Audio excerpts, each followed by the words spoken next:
The old city of Semarang is an area that still retains the buildings that were built during the Dutch colonial era.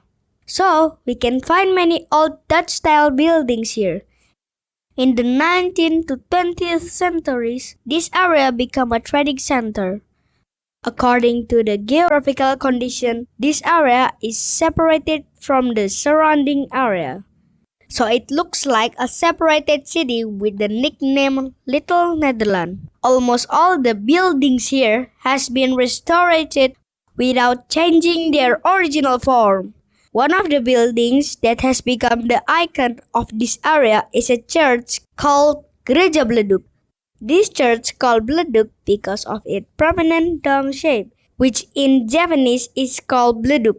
Besides the Gereja Bleduk, there are many other exciting spots to visit here for taking pictures, such as Sri Gunting Park, Akar-Akaran Spot, Spiegel Buildings, Outlet Trap, and many more. You can also take some pictures with some properties that you can rent with a cheap price. And if you like to collect some antique stuffs, I suggest you to come to Pasar Klitikan, which is also located in the area of Semarang Old City.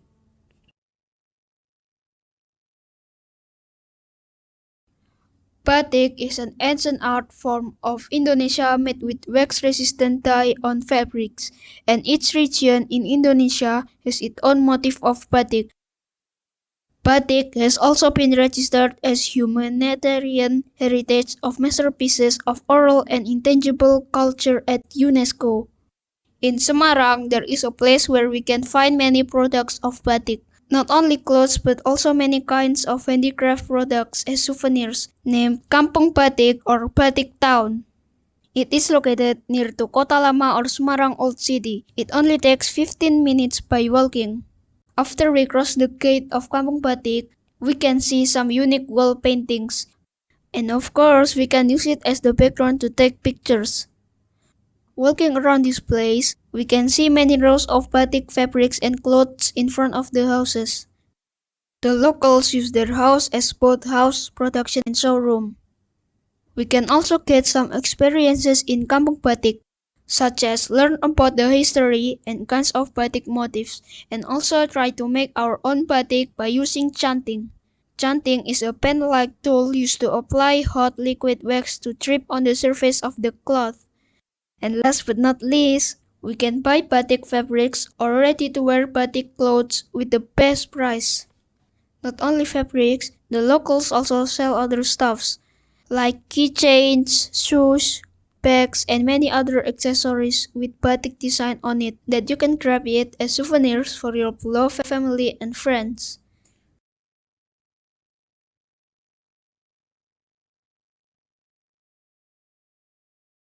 Lawang Sewu is a term in Japanese language means 1,000 doors. This building called Lawang Sewu because of the large number of doors and windows as an air circulation system. Lawang Sewu is located in the center of Semarang city, and right in front of it stands a monument named Tugu Muda. Lawang Sewu was a head office of the Dutch East Indies Railway Company and is owned by the National Railway Company PT Kereta Api Indonesia or KAI. Its predecessors, Jabatan Kereta Api, was seized every rail transport infrastructures and offices from Dutch occupation.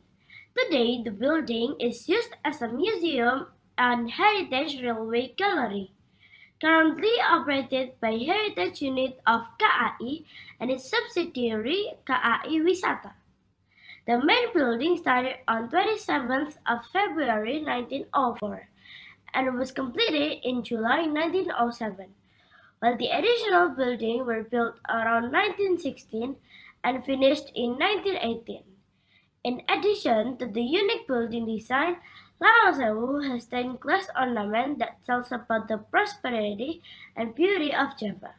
Dutch rule on Semarang and Batavia, the maritime city, as well as the glory as the rail route. Other decoration on Lawang Sewu include pottery ornaments on the arch above the balcony, the small dome on the top of the water tower covered in copper, and the spire decorated bronze.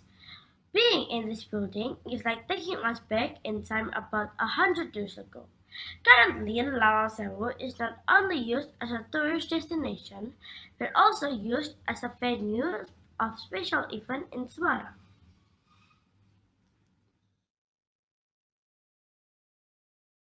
Sampokong Temple. In the early 15th century, Admiral Cheng Ho from China was making a voyage along the coast of the Java Sea for political and trade purposes. Because one of the ship's crew members was sick, he gave a command to land by crossing a river which is now known as the Kaligarang River. They sheltered in a cave with a fountain to treat the sick commander and built a mosque on the beach edge, which is currently changed into a temple. Admiral Cheng Ho also spread Islam in Semarang. The mosque is now converted and known as the Sampokong Temple. Interestingly, the story of the entry of Islam book by Cheng Ho is painted on the wall attached to the large cave behind the pagoda, which reads, "Let us observe a moment of silence by listening to the recitation of the Quran." Sampokong also told the Indonesian for farming and thanking to God. There is one unique thing here. There is a tree where the roots of the tree resemble a ship's anchor chain. Accordingly, we believe that Sampokong is a pagoda. But if we go further inside and read the wall paintings, we get that Sampokong was a mosque used for the prayers of Cheng Ho and his troops. Now, this place is used as a place of remembrance and worship, or prayer, as well as a place for pilgrimage. Even though Admiral Cheng Ho is Muslim, people regard him as a god. This is understandable, considering that Konghucu, also known as Confucianism or Taoism, considered that people can help them. Currently, the Sampokong Temple is becoming a tourism destination in Semarang.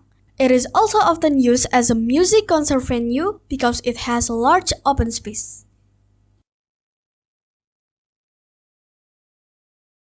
Simpang Lima is located right on the center of Semarang city and is surrounded by shopping centers, office centers, and hotels.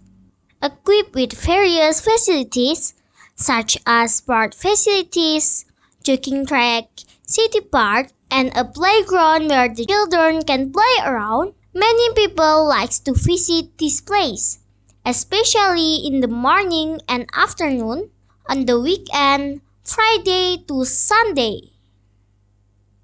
And if we walk around near Simpang Lima, we can find Pandanaran Authentic Food Center or Pusat Oleh-oleh Pandanaran. Because Semarang has many authentic foods that you must try when you visit this city. Here in Pandanaran Authentic Food Center, which is located in Pandanaran Street, we can find some Semarang's authentic foods, such as lumpia, wingko babat, bandeng presto, or high-pressure cooked milkfish, and many more.